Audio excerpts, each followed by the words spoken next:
Assalamualaikum warahmatullahi wabarakatuh. Alhamdulillah, we meet again. Continue with our study of Surah Al-Ahqaf. Start off the intentions for seeking knowledge and teaching. I intend to seek knowledge and to teach, to benefit myself and to benefit others, to remind myself and to remind others, to profit myself and to profit others, to urge adherence to the Book of Allah and the Sunnah of Rasulullah sallallahu alaihi wasallam, to invite to guidance and to guide to that which is good, seeking the face of Allah, His pleasure, His closeness, His reward, subhanahu wa ta'ala. Continue on with our Fatiha.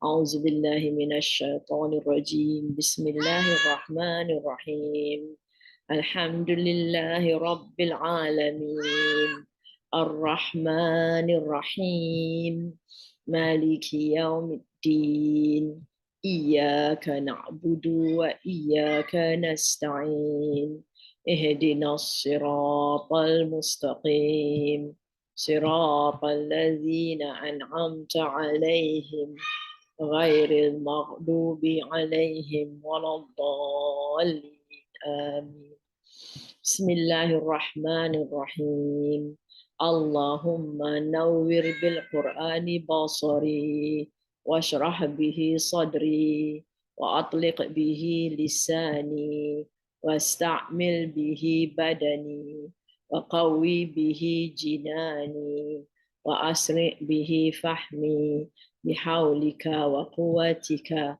فإنه لا حول ولا قوة إلا بك يا أرحم الراحمين والصلاة على سيدنا محمد وعلى آله وصحبه أجمعين بفضل سبحانك ربك رب العزة عما يصفون وسلام على المرسلين والحمد لله رب العالمين آمين آمين يا رب العالمين الحمد لله الحمد لله الحمد لله. Thank God. We are still with Surah Al-Ahqaf. Bismillahirrahmanirrahim. Rabbi shrah li sadri wa yassir li amri wa hlul 'uqdatan min lisani yafqahu qawli. We did verses 19 to 24 in the last lesson. We've got another 11 verses. So we go on to our next surah, inshallah. Allah appoints degrees to all according to their actions. So we are informed Allah subhanahu wa ta'ala that everyone will be given their different stations according to their actions, degrees. Thus, He can repay them fully and not be wronged. Repay them fully and not be wronged. Allah always mentioned that Allah does not do any injustice to His slaves. So He repaid them for their actions, according to their actions. So they are placed in different positions, and Allah will not wrong anyone. Evil will be repaid with the same degree of evil, but good will be repaid beyond its merits due to the unbounded mercy of the Rabb, Allah subhanahu wa ta'ala. Right? We are aware of this, that whatever the case is, the evil ones will be repaid exactly what they did. Right? We might not be happy with what we hear of the punishments that will be meted out on those who disobey Allah subhanahu wa ta'ala, but we should believe that Allah is all wise and all fair, and as He mentioned, He will not wrong anyone at all. But those who do good, He will give them more and more and more good, much, much more than what they actually did, because Allah subhanahu wa ta'ala is aware of our difficulties that we have to go through, our various ways, that we work hard to obey Allah subhanahu wa ta'ala, and He rewards us for all the struggles that we go through, inshallah.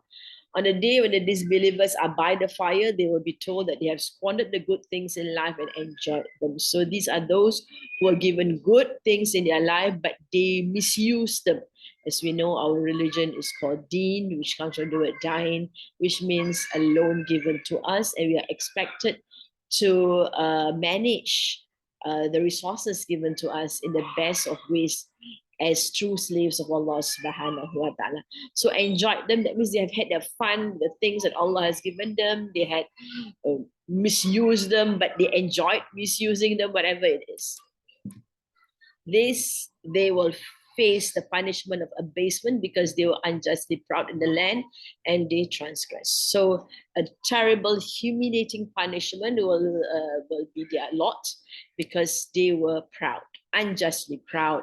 They were arrogant, right? And they transgressed laws of Allah subhanahu wa ta'ala.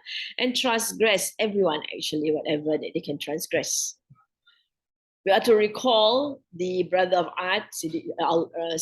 The Quran does not mention the word Hud, but the brother of Ad, showing that he is one who cares. As a brother, he cares. The people of Ad. So he warned his people in the sandy plains. So they were in the sandy plains. They talk about the sand dunes of Yemen. Warners came before him and after him, saying, "Be a slave of none but Allah." So that is the main message, to be a true slave of Allah subhanahu wa ta'ala and not to go for other gods besides Allah subhanahu wa ta'ala. He feared for them the punishment of a grievous day. So they are concerned people. He's a brother of the Ad and he feared that they would be punished because of their evil deeds. They asked him if he had come to them to turn them away from their gods. So they get angry with him and they not happy because they felt that he was there to bring them away from their gods. This one actually means that these people are very faithful to their gods, not only their gods, but their forefathers. And that's very important in their culture because they revere their forefathers a lot. And to turn them away from the ways of their forefathers would be a great form of unfaithfulness. They challenged him to bring on what he threatened them if he was truthful. So he has told them that there will be punishment coming their way if they do not behave and do not do things right. They're not disturbed. They're not afraid, and so they challenged him. And to them, if he does not come up with whatever he threatened them with or he warned them against, then it shows that he was not truthful. That's the way of convincing the masses that the Prophet, especially here, Hud alayhi salam, was an untruthful person, just threatening without truth, without real things happening. He said that the knowledge is with Allah subhanahu wa ta'ala. So Nabi Hud alayhi salam went around and just said, well, everything is from Allah subhanahu wa ta'ala. He doesn't know, he doesn't have much knowledge, right? Only Allah knows when this punishment will be meted out. He only delivers the message which was sent to him. So that was his job, to deliver the message. He saw them as ignorant people. All right, ignorance here would be those people who are not aware or who are easily influenced by their desires and not able to see the truth, right, of the reality of the of Allah subhanahu wa ta'ala. So when they saw a cloud appearing in the sky, advancing towards their valleys, they said that cloud will give them rain. So the punishment did come, right, in the form of a huge cloud, but they were so full of themselves that they were not fearful of that big cloud that came towards them. And we were aware that they had a spell of drought. And so they thought, oh, the rain is coming, right? Unlike the people of Nabi Yunus alayhi salam, when they saw the cloud coming, they quickly repented because they believe that the cloud contains punishment that Nabi Yunus has been warning them against. In reality, it was what they asked for, a blast of wind with a painful punishment. So that's the cloud. The cloud was actually a blast of wind and it has a painful punishment. All right. So we stopped there where they saw the big, huge cloud and they thought it was rain, but it was actually punishment for them. We did this, but we'll just read through. We explained the meaning already. Tudammiru kulla shay'in bi amri rabbiha fa asbahu la yura illa masakinuhum kadhalika najzil qawmal mujrimin. Destroying everything by the command of his Rabb, so they became such that nothing could be seen except their dwellings. Thus do we reward the guilty people, or we repay the guilty people. All right. So tudammiru, this is it. The it here referring to the wind. It destroys, it flattens every single thing. Kulla shay'in bi amri rabbiha, by its by the command of its Rabb. So Allah is the one who commanded. Allah is telling those who hear the verses of the Quran that it is Allah who commanded the wind to destroy them all. The wind was so forceful and destroyed every single thing the ant were proud of. We are aware that the ant actually was building huge structures. They had huge buildings, tall buildings, beautiful gardens, and everything was gone and destroyed. Allah says, Tudammir, gone to the ground. No trace of the ant was left behind, not even their animals or belongings. Everything disappeared. فَأَصْبَحُوا لَا يُرَى إِلَّا مَسَاكِنُهُمْ. Then it became that it is sin, yura, sin, but the houses. So at the end of it, only the houses could be seen. So it shows that the houses were really strong despite the wind. The houses remained, but nothing in the house, nothing that belongs to them, that they were proud of, that they were arrogant about, was left behind. The tempestuous wind routed them. Nothing except the signs of their destroyed dwellings could be seen. All that was left were desolate dwellings, empty, lacking all signs of life. That is what it was. Nothing at all gone.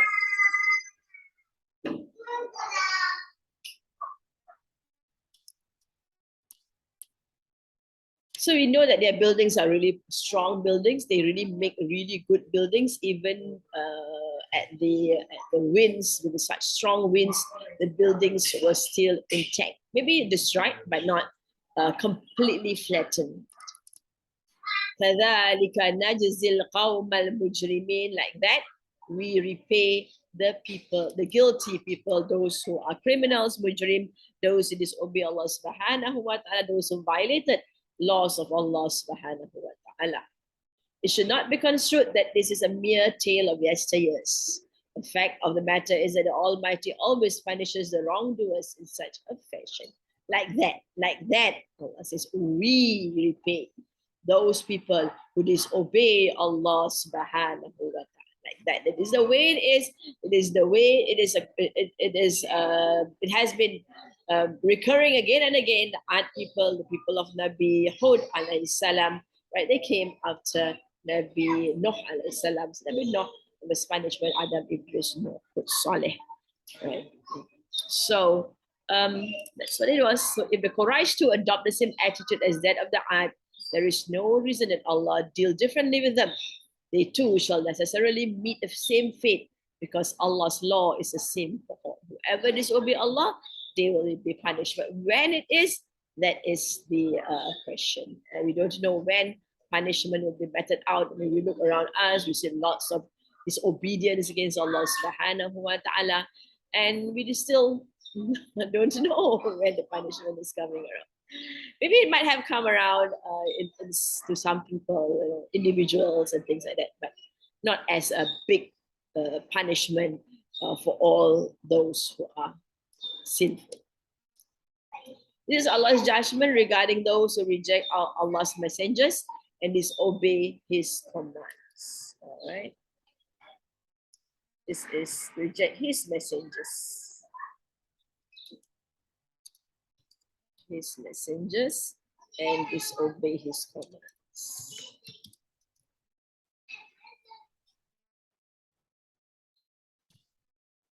Imam Ahmad recorded from Aisha radiallahu anha that she said, I never saw Allah's messenger fully laughing so that I could see his ibola. He would only smile. So that means Rasulullah hardly laughed so loud and opened his mouth until you can see at the end of his throat. But he only smiled. She added that when Rasulullah saw clouds or wind that would reflect on his face as discomfort. She asked him, Ya Rasulullah, when the people see clouds, they become happy, hoping that they bring them rain. But I noticed that when you see them, displeasure appears on your face.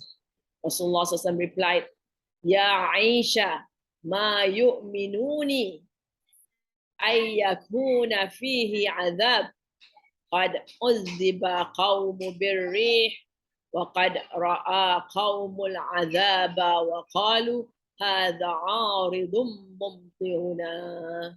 O Aisha, what would guarantee to me that they did not bring punishment? Some nations had been punished with wind. On seeing the punishment approaching them, a nation once said, "This is a cloud bringing us rain." So he is Rasulullah sallallahu here. It's a narration from Aisha radiallahu anhu that Rasulullah sallallahu is very concerned. Is actually mentioning the people of Ad who thought that the cloud was bringing them rain, but actually a cloud of punishment. This is also recorded by Bukhari and Muslim. Imam Ahmad recorded Aisha radiallahu anha said that when Rasulullah saw clouds on any of the horizons, he would leave whatever he was doing, even if he was in prayer, and say, Allahumma inni a'udhu bika min sharri ma fihi. Ya Allah, I seek refuge with you from any harm that is in the cloud. It contains. If Allah removed these clouds, Rasulullah would praise Allah. And if rain fell, he would say, Allahumma sayyiban nafi'ah. Oh Allah, make it pouring and beneficial. So here is, we see Rasulullah sallam, he is a person of great concern and awareness and great reverence of Allah subhanahu wa ta'ala, gratitude to Allah subhanahu wa ta'ala. And it is all because of his great knowledge in Allah subhanahu wa ta'ala, of the events and happenings, and great trust and belief in what's in the Quran. So it's good for us to be aware of such things also, and to take note of these du'as. Allahumma inni a'udhu bika min sharri ma fihi. Allahumma sayyiban nafi'ah. Most of us are just so unaware. And that is why we are considered as heedless people, even in times of storm and rain, winds, strong winds. We just seem to be like, not even thinking of the dua. You don't have to read in Arabic, but at least be aware that there could be dangers in this winds and the rain and such. Muslim also recorded in his hadith sahih from Aisha radiallahu anha that when the wind blew, Rasulullah would say, Allahumma inni as'aluka khayraha wa khayra ma fiha wa khayra ma ursilat bihi wa a'udhu bika min sharriha wa sharri ma fiha wa sharri ma ursilat bihi. Ya Allah, I ask you of its good and the good that it contains and the good with which it has been sent. And I seek refuge in you from its evil, the evil that it contains and the evil that which it has been sent. Always take note that Allahumma, although translated as Ya Allah, oh Allah, actually means Allah, I call you by all your names. So it is a very, very strong and powerful reference to Allah subhanahu wa ta'ala, calling on to Allah subhanahu wa ta'ala. She added that if the sky became cloudy, his color would change. She would exit, enter, come and go. That means she's very nervous, right, about the sky being laden with clouds.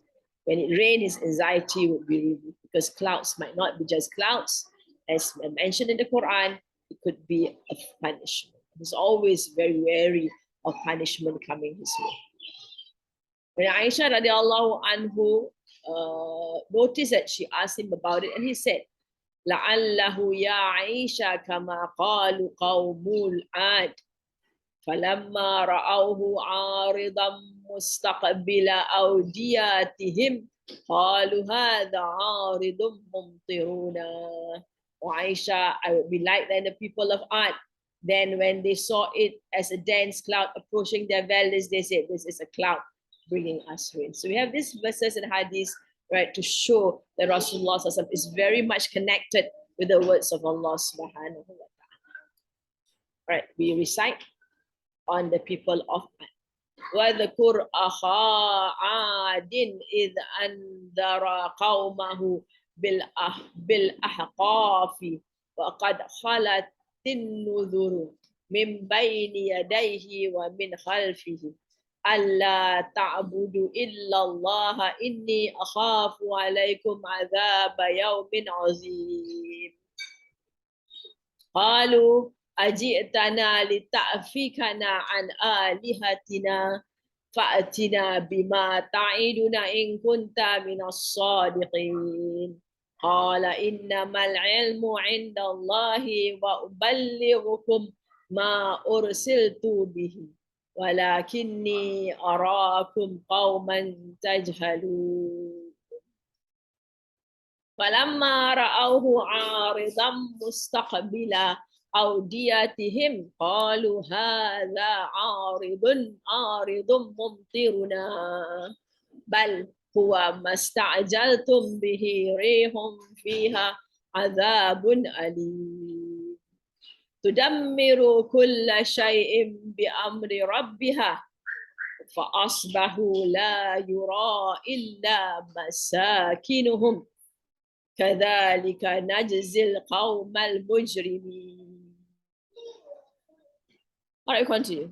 وَلَقَدْ مَكَّنَّاهُمْ فِيمَا إِن مَكَّنَّاكُمْ فِيهِ. And surely, وَلَقَدْ مَكَّنَّا. And makan is a place. Makana to cause to be placed. So the root word is makana. And makana, in different languages have different meanings. So makana means a place. Right? So mak with a fa'ala structure, it was caused to be placed, so established. And the na, there's two nas there, so you have a shadda and the na. Right? One na is the word, makana's word, and the other na is the read. So we establish, so this is fi'al madi because the na is at the end of the root word. We establish them. Whom is them? Walaqad, and surely makkannahum fi ma, fi is in, ma is what? In. Now in, as we know, has two meanings, not or if. So here it is a not. Makkannakum, not we establish you. So you all here, of course, referring to the Quraysh. Not we establish you. Not immakkannakum fihi, in it. Waja'alna, and we made lahum for them sam'an, hearing, wa absaran, this is plural, and sights, wa af'idatan, and hearts. وَلَقَدْ مَكَّنَّاهُمْ فِي مَا إِن مَكَّنَّاكُمْ فِيهِ وَجَعَلْنَا لَهُمْ سَمْعًا وَأَبْصَارًا وَأَفْئِدَةً فَمَا أَغْنَى عَنْهُمْ سَمْعُهُمْ. فَمَا, they're not, fa is then, ma is not. أَغْنَى, avail, anhum, on them, sam'uhum, their hearing, wala absaruhum, and not their sights, wala afidatuhum, and their hearts, min shay, of a thing. Fama aghna anhum sam'uhum, wala absaruhum, wala afidatuhum, min shay. And we have the word fu'ad here. The root word is fu'ad. Fu'ad is more of the emotional heart. We've got different words for heart. Qalbun, sadrun. Sadrun is more of the chest. Qalbun is the heart that turns around, right, in belief. And so this is the use of the fu'ad, the more of the emotional heart. فَمَا أَغْنَى عَنْهُمْ سَمْعُهُمْ وَلَا أَبْصَارُهُمْ وَلَا أَفْئِدَتُهُمْ مِنْ شَيْءٍ إِذْ كَانُوا يَجْحَدُونَ بِآيَاتِ اللَّهِ وَحَاقَ. It is when, right? It is to recall when. Kanu, they were. Yajhaduna, from the word jihad. Jihad means to fight, right? Yajhaduna, they fight. They were fighting. Because of the word there, it became, we consider it as a past continuous tense. They were fighting. Kanu yajhaduna bi ayatillahi, or fighting against the signs of Allah. Be here can be many meaning. With, not, against, ayatillah, signs of Allah, wahaqa, and encompass with the makanu, what they were of it, yastahzi'un, mocking. Again, this kanu here, they were mocking here. This is they were mocking. They mocking, right? So we didn't use the word they here because the they is here already. They were mocking.